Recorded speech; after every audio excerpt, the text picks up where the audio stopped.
welcome to the White Witch podcast with me, Carly. Hope you are all well, witches.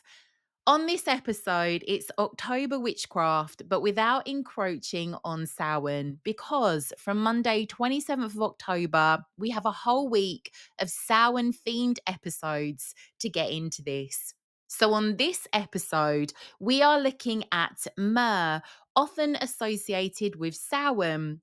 We look at the bat and its folklore, magical associations, of which there are many, and its connection to witches, along with working with them as your spirit animal. For our spell work, we get into money bowls, how to make your own, all the different herbs and crystals you might wish to include. We have a money chant and so on. And we finish up with a secret process for necromantic evocation, taken directly from an ancient manuscript in the British Museum. According to my book, The Necromancers, the Best of Black Magic and Witchcraft, edited by Peter Hainim. So first off, we're going to look at myrrh. Its Latin name, Commiphora myrrha.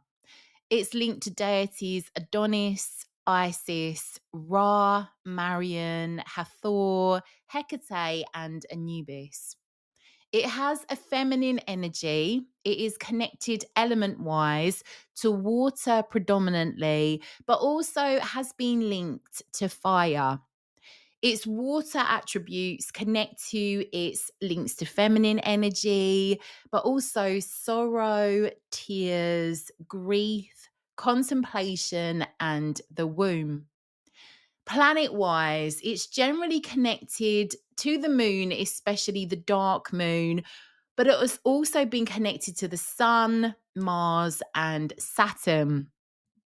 In regards to its connection to Saturn, this is due to its energies of darkness and endings. The sun and Mars connect to its protective properties. Chakra-wise, it connects to the third eye and the crown.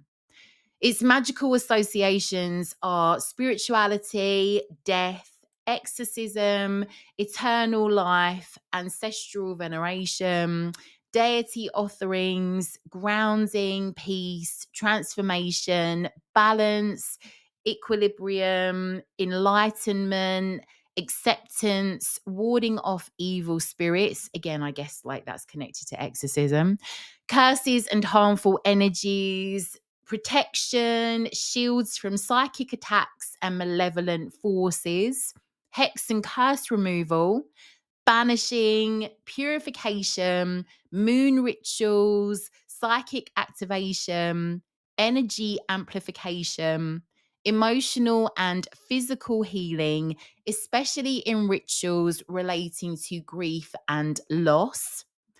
Helps to break through spiritual and emotional blocks, assists navigating difficult life transitions. Said to act as a conduit between the human and divine realms, to deepen meditation, calm the mind and nervous system, open the third eye, enhances psychic ability, clears mental fog, prioritizes clarity, amplifies intuition, assists insight into the future, sharpens inner vision, consecrate magical tools with it, purify sacred space. It's really ideal for its connection to the dead and the underworld, hence its many Samhain associations that often comes up. Myrrh is a resin, not a herb, and it comes from Commiphora myrrha, a small thorny tree. So myrrh comes from Somalia, Ethiopia, India, Kenya, Oman, Yemen, and parts of Saudi Arabia. Strength and aroma varies by region. It's extracted by piercing the tree's bark. They leave it and return to it once the sap dries into nuggets. These pieces are sometimes referred to as tears, which is really powerful imagery because myrrh has always been linked to grief, mourning, and the sacred tears of the earth. In fact, in alchemical thought, myrrh was called the tears of Gaia. Resin formed through the wounding of the tree was understood as the earth weeping, and yet those tears carried medicine, perfume, and holy power. This balance of sorrow and transformation is at the heart of myrrh's magic. Quantity and quality of myrrh on the world market has been in a decline for years. Bringing myrrh into your spiritual practice helps you to align with ancient energies of wisdom, protection, and spiritual clarity. It has been used in spiritual practices since the dawn of civilization in ancient Egypt, Mesopotamia, Greece, and Rome. The ancient Egyptians considered it higher in value than gold. It was offered to the goddess Isis as well as other gods in temples, but it was also used in mummification, part of the embalming process to purify and perfume the deceased body and protect it in the afterlife. It was used along with linen and natron to embalm the dead. They believed myrrh symbolized eternal life and spiritual transcendence, that burning it connected them with the gods, but also cleansed sacred spaces. Myrrh is one of the ingredients the Egyptians used when making kithi, a complex ancient Egyptian temple incense, a blend of herbs, resins, fruits, and wines. It was traditionally burned at dusk in temples and homes as a means of releasing the stress of the day and fostering a sense of peace and reflection. The Ebers Papyrus is an Egyptian medical papyrus of herbal knowledge dating back to 1550 BC that contains over 800 medical formulas, with many that are based on a mixture of honey and myrrh. Myrrh is mentioned several times in the Old and New Testament. It is one of the free gifts given by the Magi. I always knew them as the wise men, but every time I've read anything on this, now it comes up on the Magi. Anyway, to the newborn baby Jesus and baby Jesus, as my daughter used to say when she was a little girl, when she was very little and couldn't say Jesus. So this was given to the newborn baby Jesus, and to this day is burnt by some as a baby blessing to welcome a new baby. When brought to Christ, it was seen as a precious commodity worthy of a king. Myrrh given to Jesus from the wise men was said to symbolize his future suffering, poverty, and death. It was also offered as a bitter, intoxicating drink during his crucifixion as an anesthetic to ease his pain, which he refused. After his death, myrrh was used in his burial with aloes to prepare his body, further connecting it to suffering, death, and the completion of his sacrificial act for humanity's sins. In the book of Exodus, myrrh is written of as being one of the ingredients in the oil of holy ointment. It appears in the book of Esther as an oil used in the purification of women, and in the King of Solomon, it is described as a fairly sensuous perfume. Myrrh is sacred to the Great Mother, whether she is known as Isis, Mary, or Bina. Bina is known as the Great Mother or archetypal womb in Kabbalistic cosmology. She is also called Ima and is the third Sephira on the tree of life. In the Kabbalah, each of the 10 attributes or emanations surrounding the infinite and by means of which it relates to the finite, they are called Sephirot, and they are represented as spheres on the tree of life. So Bina is associated with Saturn. It's also suggested Mary and myrrh both likely derive from the Hebrew word for bitter. So, in regards to Kabbalah, this is something I've always had an interest in. I've got some really interesting books on it. I have spent different times of my life studying it just as part of my very eclectic spiritual practice. So, an interview has not long gone out between Madonna and Jay Shetty, which is incredibly spiritual. Found it really interesting. She does talk a lot about her spiritual practice and Kabbalah. I know Madonna is very much like Marmite. People either love or hate her. I've always been a fan since the 80s. I know she's out there. I think that's why I always loved her. She's a Leo. She says it how it is. But again, I know that ruffles some feathers. But this interview is really interesting. And I just think it might be something that if Kabbalah is your thing, or just if you want to hear some really interesting takes on spirituality, this conversation is really worth having a listen to. I'll put it in the show notes if it resonates. I've got to say, the Madonna Frozen video had me shook F. It is the reason why later on in life I dyed my hair black. I remember watching that video and I was like, just shook F. Honestly, I couldn't, and always wanted to dye my naturally blonde hair black and have my hands tattooed like the henna tattoos that she has on that video. So, yes, she was very much a part of my kind of spiritual journey also in terms of influence. But anyway, I digress. It's worth checking out. So, myrrh was sacred to Hebrew people and written of in the Talmud and the Tanakh.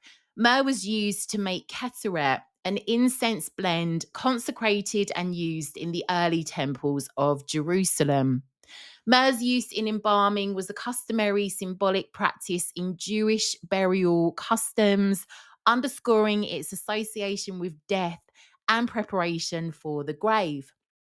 The Greeks and Romans revered myrrh and were known to use it for medicinal purposes, such as treating wounds and infections. They also burnt it in temples to honor their gods. During the Middle Ages, myrrh was used in Christian rites to anoint the sick, but also within funeral ceremonies. Myrrh gum was used throughout ancient medicine to treat bruises, infection, skin conditions, and toothache. It's said to be antimicrobial and antioxidant. Today in the Western world, myrrh is sometimes used in toothpaste and mouthwash due to its analgesic properties.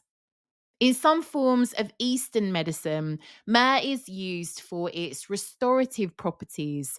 The scent is said to boost the spirit, also alleviate symptoms of nervous system disorder. For witches, myrrh holds its own folklore. Old grimoires describe its smoke as something that could thin the veil. Burnt in ritual, it was said to reveal spirits in the room, to carry prayers to the ancestors, or to drive out malevolent forces.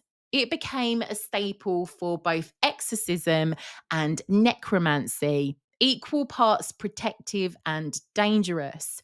In this way, myrrh reminds us that what opens a door can also close it. And yes, we are going to get into a bit of necromancy later on. In modern witchcraft, myrrh is especially powerful at the dark moon. When the sky is empty, myrrh's smoke helps release what no longer serves, clears away heaviness, and opens us to messages from ancestors and guides. A simple dark moon ritual: light a single candle, burn a pinch of myrrh, and speak into the smoke what you are ready to let go. Watch as it carries your words into the void, leaving room for new beginnings. So, here are some ways that you could work with myrrh. Burn myrrh to calm and relax your nerves. Add to a spell bag and place under your pillow to aid in a restful, peaceful sleep. Using spell and ritual work relating to grief, you could add it to a spell bag, Anoint a blue candle with myrrh oil for spell work relating to grief. Add to spell baths to cleanse the body and spirit of negativity.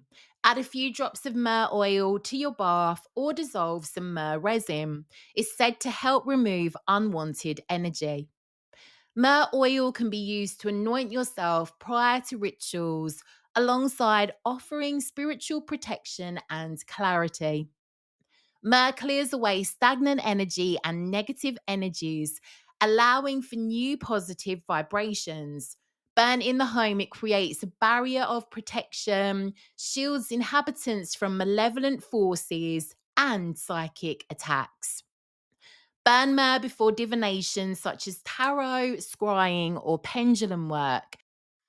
It clears your sacred space, heightens your abilities, and the smoke sharpens your psychic senses, allowing you to receive messages with greater clarity and accuracy.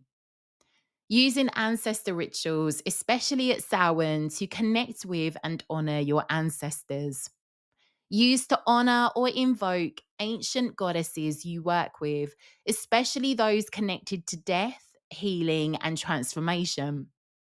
One of its most profound properties is its ability to act as a conduit between the human and divine realms.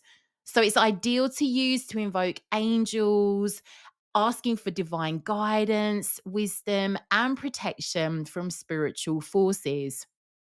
Anoint spell candles with myrrh oil. You could roll your candles in crushed myrrh to provide extra potency to your spell. Create spell jars or sachets as a protection charm. You could combine myrrh with herbs such as frankincense, sage, rosemary, and juniper. Carry on your person for protection or keep in the home as a ward against negative energy.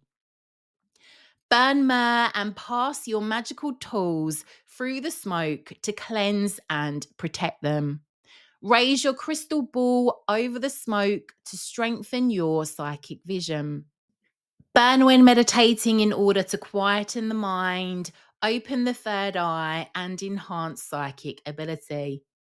Myrrh has always been a resin of balance, feminine and masculine, grief and transcendence, sorrow and clarity. It asks us to sit with endings, but also shows us that endings carry within them the seeds of transformation. So the next time you light a piece of myrrh, remember you are aligning yourself with thousands of years of magic and memory. You are breathing in the same smoke that rose in Egyptian temples, in the Holy of Holies, in the sanctuaries of Greece and Rome. Myrrh connects us not only to the divine, but also to each other across time and tradition. As the smoke of myrrh curls upward, may it carry away what no longer serves you. May it open your vision, clear your path, and draw you closer to your ancestors and the sacred forces that guide you. In its tears, we find wisdom. In its fire, we find renewal. So, moving on to our second topic, and that is about creating a money bowl. If you follow me on Instagram at the White Witch Podcast, you may have seen I posted the one that I created. I should put up a new picture of it to go with this episode. So, my new goal is to move to a witchy barn in the countryside near me, somewhere like really in the midst of it. You know, I open up the door and I can hear some sheep or some cows, you know, something like that. That's the new goal. But that's just come up because I've ticked off one of the biggest goals I've had on my vision board for 20 years. I thought it was less than that, but I looked over an old journal the other day and realized that, yes, for 20 years, this has been on my goal board. And that was buying my dream car. I've always been into cars. I know that I might not give off that vibe, but I really just, I don't know what it is. Like, I probably get this from my dad, who's always been tinkering about with motorbikes and old cars. Honestly, I still can't believe that I've done it. It always felt so out of reach. And I used to get to this point where I was like, I'm just going to take it off the board. It feels, like too big. I don't know if it's for me. And then I'd see one with this car and I'd be like, oh, I love it so much. I can't deny how I feel about this car. And the irony is, I'm such an introvert. I don't go anywhere except for the gym, my mum and dad's house, which is about 25 minutes away. And if I take my dog to the woods where I like drive for a little bit to get there. So I thought, I'm going to treat myself to this car for when I do all these things and have zero regrets. It's so wild because when I woke up the day after picking it up, I looked out my bedroom window at her on the drive, which is something I kept doing in my visualization. So my brain had this moment that was a weird deja vu feeling. And I realized it was because I'd visualized this scene so many times. It was like it had already happened. I could not distinguish between the two, genuinely. I've had so many years of visualizing this car. But before, my nervous system never felt safe enough to hold it and see it through. And I'm even more grateful for waiting for this car. Honestly, like, this is the time that it was meant to happen. It wouldn't have worked before. So, anyway, I've just thought, let me keep on track and focus on my next goal. With me, I have to have a focus. Otherwise, I will just be off doing stuff that I'm not meant to be. So I've had to quickly set my next goal and move on to that. And that is by saving and attracting abundance. And I thought, let me share with you, which is what I have made. So I have, to start, these are the items that I've used to create this, and you can make your own take on it. I have this gorgeous little pink glass vintage bowl that I've used for it. So I've first added into the bottom of the bowl rice to signify sustenance, steady flow. I've also added salt as it purifies money blocks, it clears scarcity energy. You can also add lentils or beans that signify constant replenishment, fertility, and growth. Then to this, I've added cinnamon to draw money quickly. In my bowl, I've used cinnamon sticks and powder.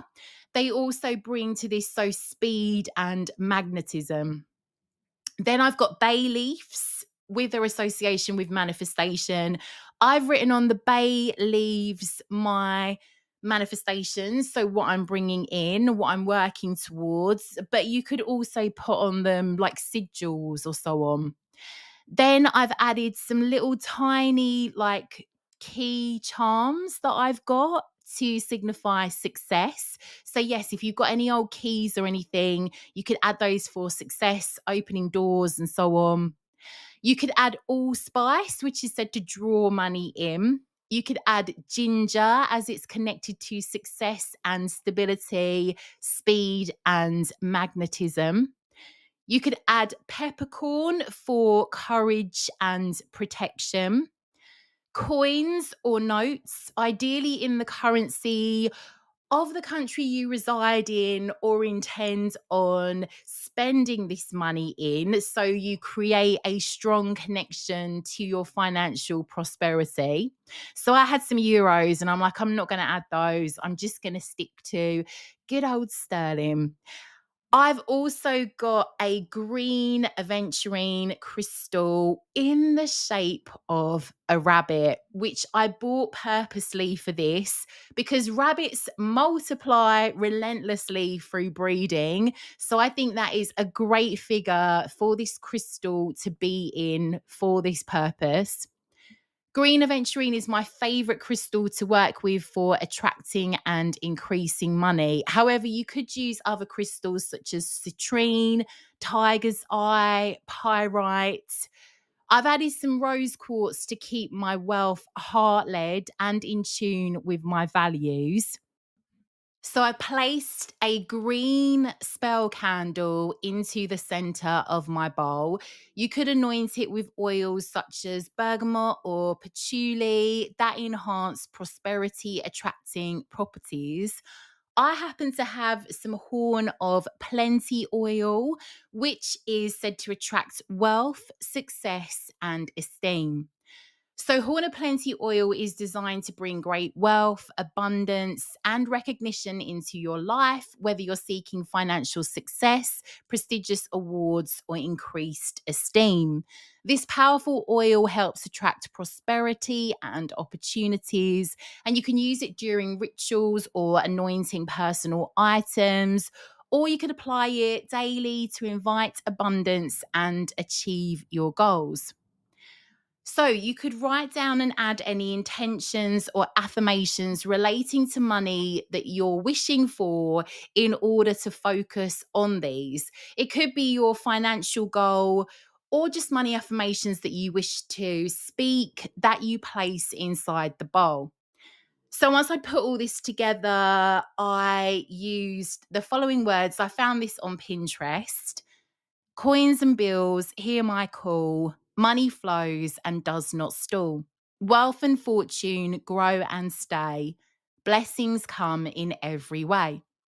By the stars and by the sea, luck and fortune come to me. With each breath and step I take, golden chances I shall make. I'll link this in the show notes. So I made my money bowl on a Sunday because of its links to prosperity, success, wealth, business, and good fortune.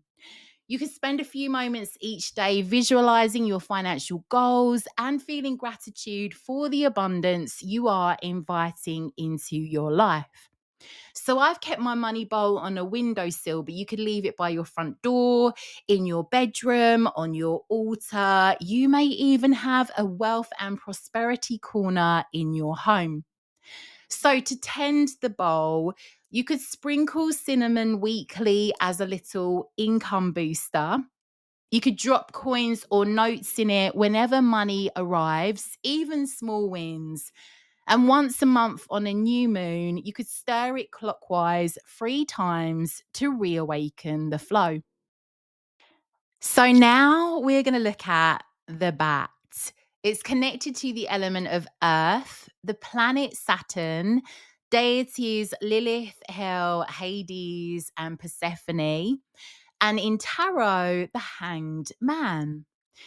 Magical themes, bringing shadows to light, shadow work, death, dying, rebirth, the occult, connection to Mother Earth, fine tuning your intuition and senses, primality, connection to chthonic or underworld deities, communication, transformation, sensitivity, perception, longevity, balance, good fortune, a long journey, swiftness, challenge, good luck, fear, inner search, second sight, precognition, spirit communication, heightened intuition, psychic abilities, wisdom of the shadows, journey into the unknown, the power of nocturnal magic, tapping into the mysteries of the night, and liminality. Much like the witch, the bat has long been feared and revered. In England and rural Scotland, they were said to be the witch's familiar, assisting her magical practices or to act as a messenger between the witch and the devil, called a witchbird. Bats were often used within folk potions to cure sleep issues or to aid night vision. It was commonly believed witches used bat blood within flying ointments and that it was added to brews and potions to boost their power. Overall, the bat has many links to folklore around vampires, the devil, demons, graveyards, and ghosts. In the Western world, historically, the bat was seen negatively, associated with the occult, sorcerers, dark magic, dark entities, demons, and communicating with the dead. Bats would be nailed by their wings to the doors of houses to ward off evil. In the Tyrol regions of Austria, a man who wears the left eye of a bat on his person was said to possibly become invisible. In central Germany, for a man to wear a bat's heart tied to his arm with red thread ensured he would always be lucky at cards. Who came up with these? So, this is from Witchcraft and Bats in Art and Potions by Anders Schnitz Artig. I will put this in the show notes. The association of bats with witchcraft has a long tradition. Shakespeare makes use of them. He writes about the bat hair used in the potions of the three witches. They prophesy Macbeth's nearing reign as King of Scotland. Gary F. McCracken, professor of zoology at Knoxville, Tennessee, writes in Bats magazine about the bat's multifaceted roles in North American and European superstition, folk medicine, and literature. Can we just? There's a whole magazine about bats. Who knew? Oh my God. There must be like Owls magazine or something as well. I don't know. This is wild.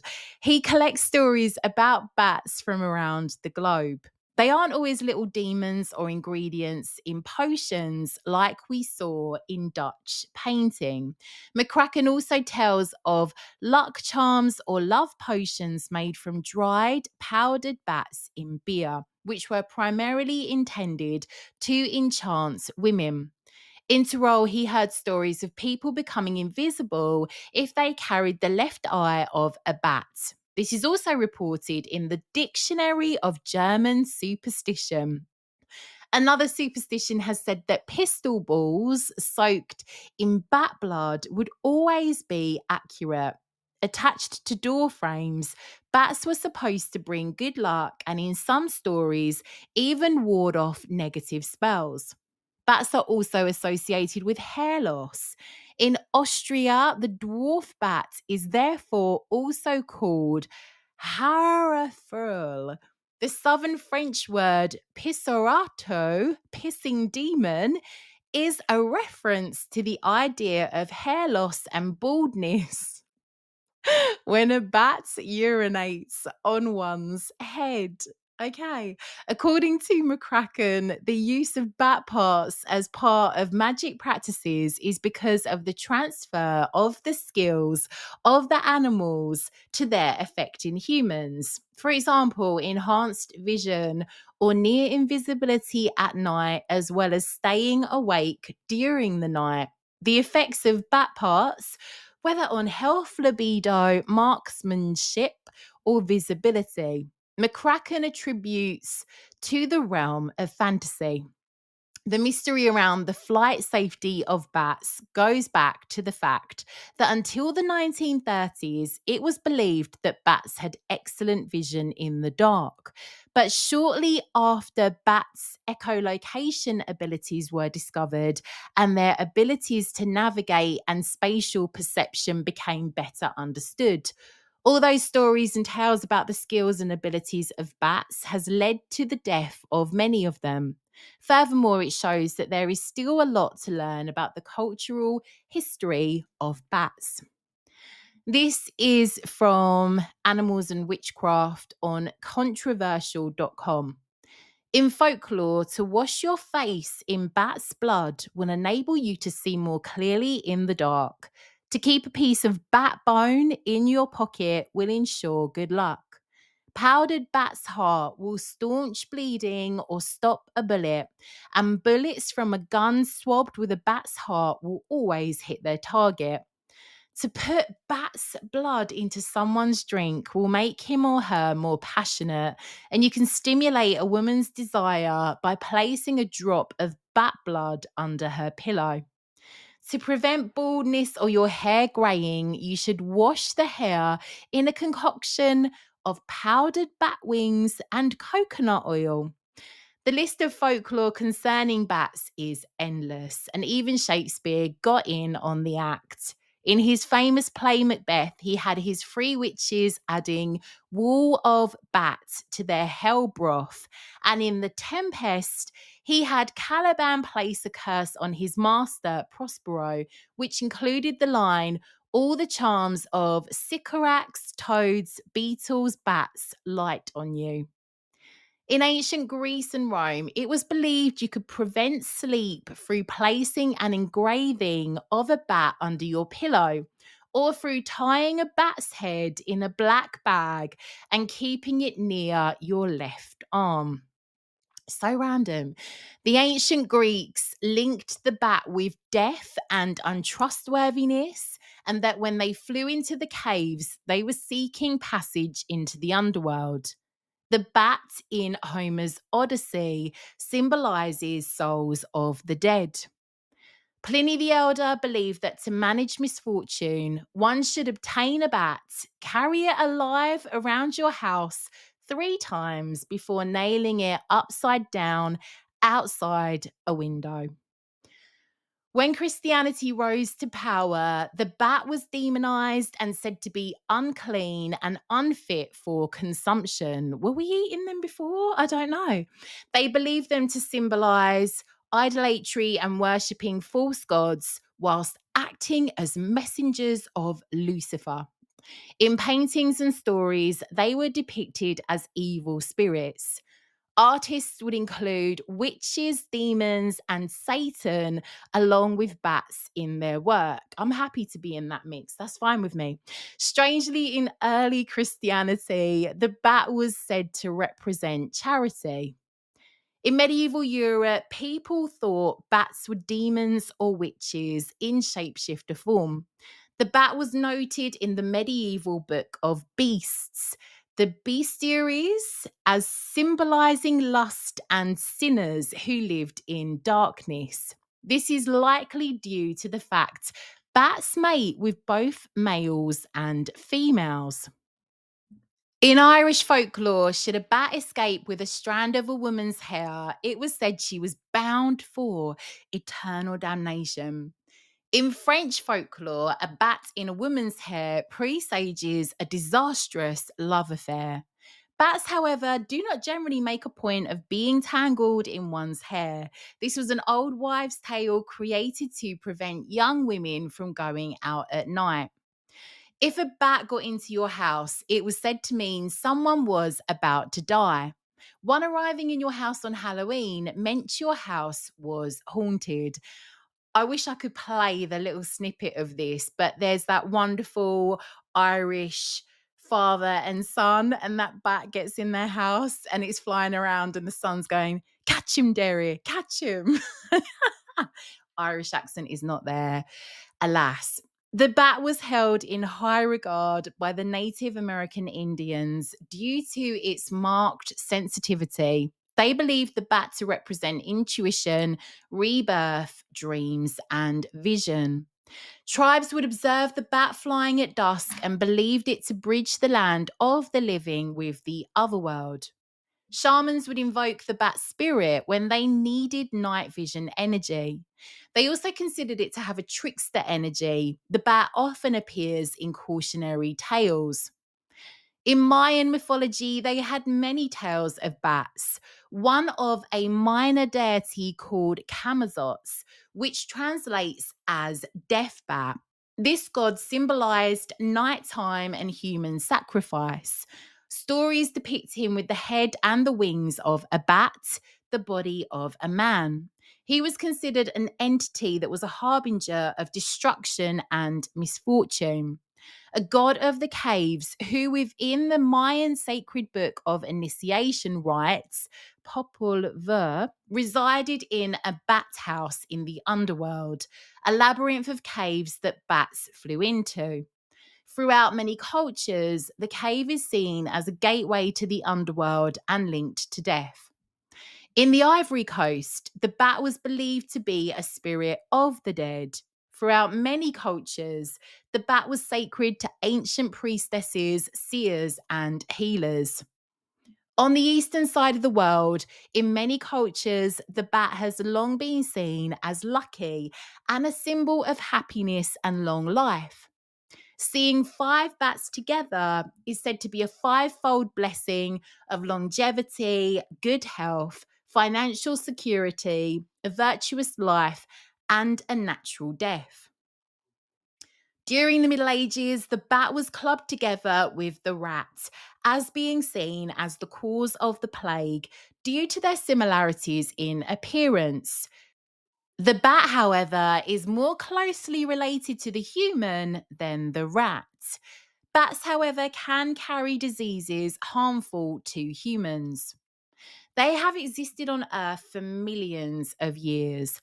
The first bat fossil dates back 50 million years ago.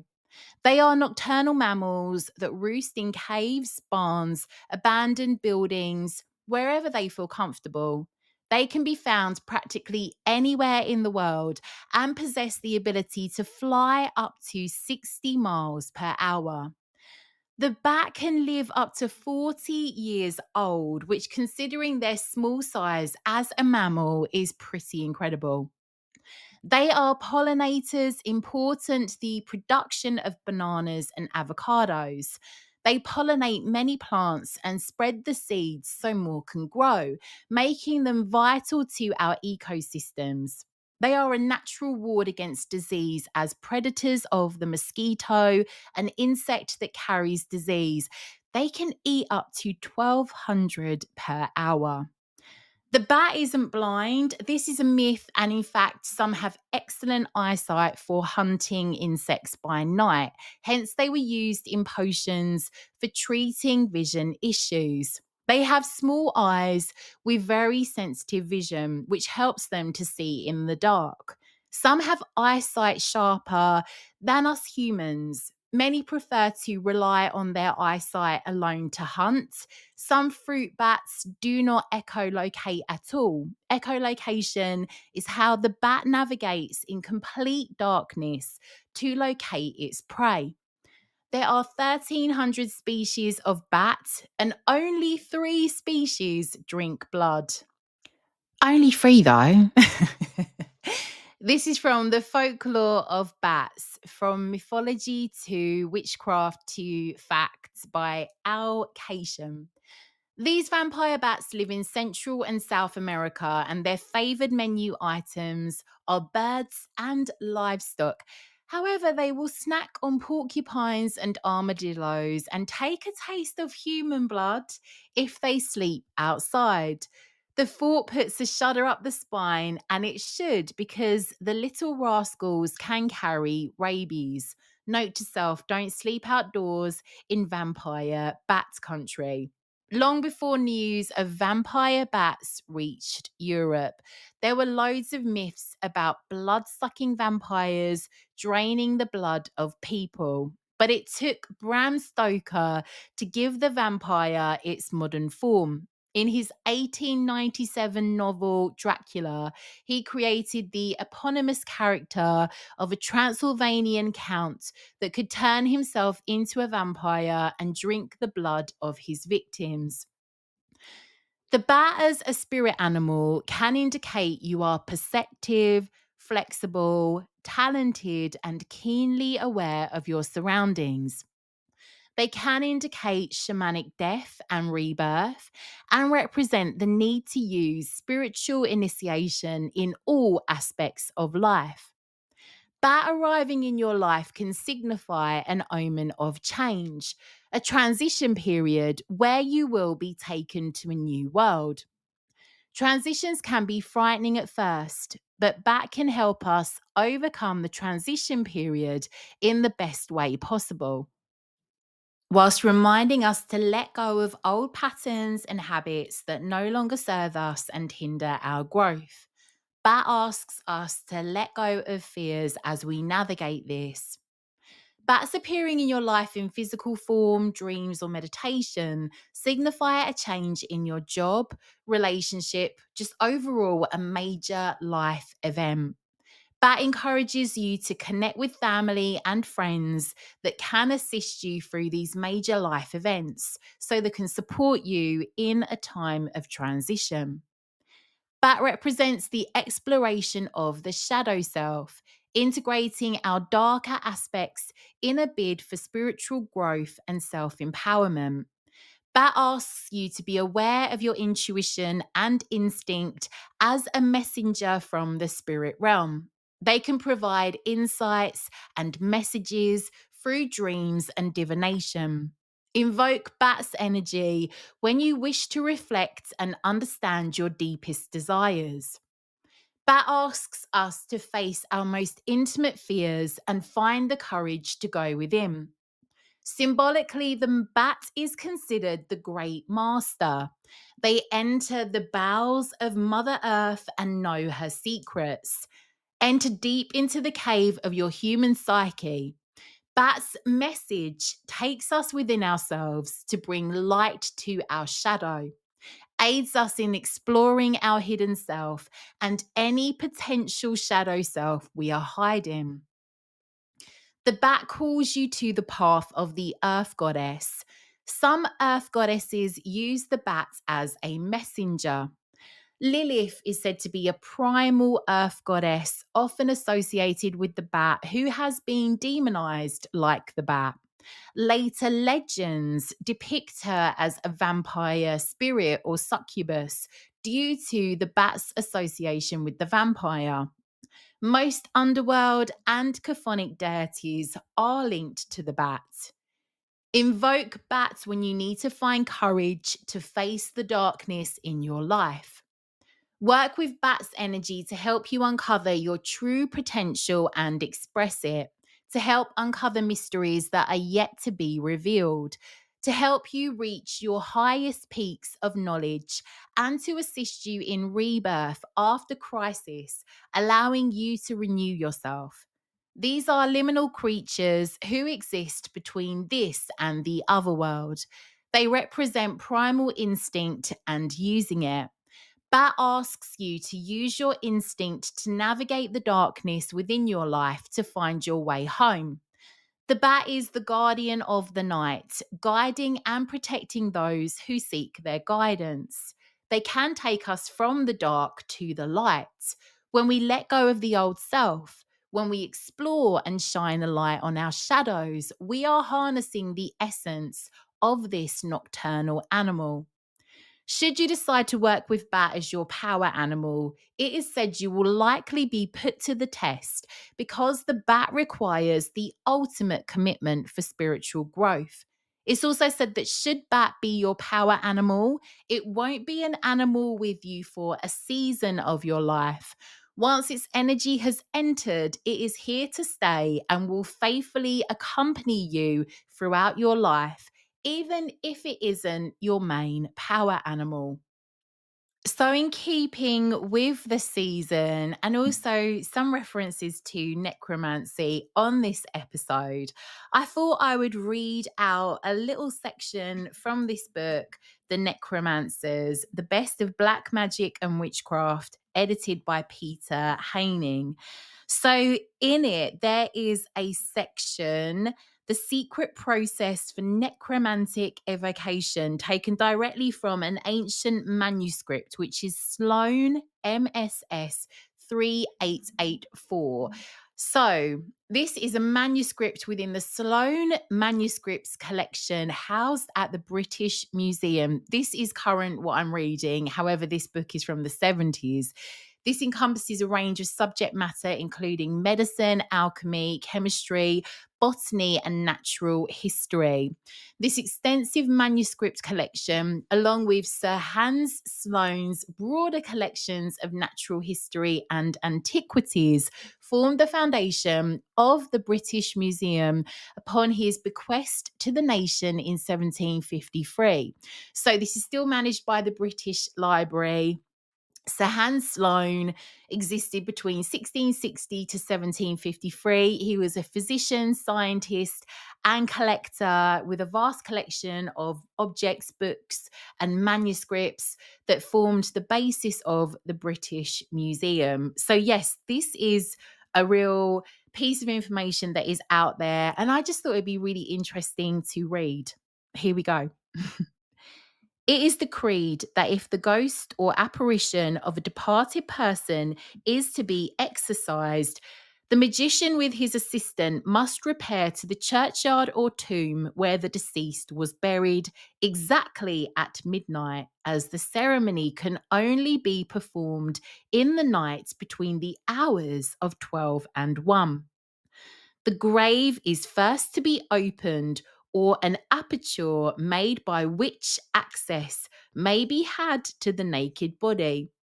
The magician, having described the circle and holding a magic wand in his right hand, while his companion or assistant beareth a consecrated torch, he turns himself to all the four winds, and touching the dead body 3 times with the magical wand, repeats as follows: By the virtue of the holy resurrection and the torments of the damned, I conjure and exorcise thee, spirit of an deceased, to answer my liege demands, being obedient unto these sacred ceremonies, on pain everlasting torment and distress. Berold, Balbin, Gab, Gabor, Agabar, arise, arise, I charge and command thee. After these forms and ceremonies, the ghost or apparition will become visible and will answer any questions put to it by the exorcist. But if it be desired to put interrogatories to the spirit of any corpse that has hanged, drowned, or otherwise made away with itself, the conjuration must be performed while the body lies on the spot where it is first found after the suicide hath been committed. My voice broke then. And before it is touched or removed. The ceremony is as follows. The exorcist binds upon the top of his wand a bundle of St. John's worts or Millie's perforatum with the head of an owl, and having repaired to the spot where the corpse lies at 12 o'clock at night, he draws the circle and solemnly repeats these words: By the mysteries of the deep, by the flames of Banal, by the power of the east and the silence of the night, by the holy rites of Hecate, I conjure and exorcise thee, thou distressed spirit, to present thyself here and reveal unto me the cause of thy calamity, why thou didst offer violence to thy own liege life, where thou art now in being, and where thou wilt hereafter be. Then gently smiting the carcass 9 times with the rod, he adds, I conjure thee, thou spirit of this deceased, to answer my demands that I propound unto thee, as thou ever hopest for the rest of the holy ones, and ease all of thy misery. By the blood of Jesus, which he shed for thy soul, I conjure and bind thee to utter unto me what I shall ask thee. Then cutting down the carcass from the tree, they shall lay its head towards the east. In the space that this following conjuration is repeating, they shall set a chafing dish of fire at its right hand, into which they shall pour a little wine, some mastic, and some gum aromatic, and lastly, the contents of a vial full of the sweetest oil. They shall also have a pair of bellows and some unkindled charcoal to make the fire burn bright when the carcass rises. The conjuration is this: I conjure thee, thou spirit of, that thou do immediately enter into thy ancient body again, and answer to my demands, by the virtue of the holy resurrection, and by the posture of the body of the Saviour of the world. I charge thee, I conjure thee, I command thee, on pain of the torments and wandering of thrice 7 years, which I, by the force of sacred magic rites, have power to inflict upon thee. By thy sighs and groans, I conjure thee to utter thy voice. So help thee God and the prayers of the Holy Church. Amen. This ceremony being thrice repeated while the fire is burning with mastic and gum aromatic, the body will begin to rise and at last will stand upright before the exorcist, answering with a faint and hollow voice the questions propounded unto it: why it destroyed itself, where its dwelling is, what its food and life are, how long it will be ere it enter into rest, and by what means the magician may assist it to come to rest. Also, of the treasures of this world, where they are hid. Moreover, it can answer very punctually concerning the places where ghosts reside and of the manner of communicating with them, teaching the nature of astral spirits and hellish beings so far as its capacity alloweth.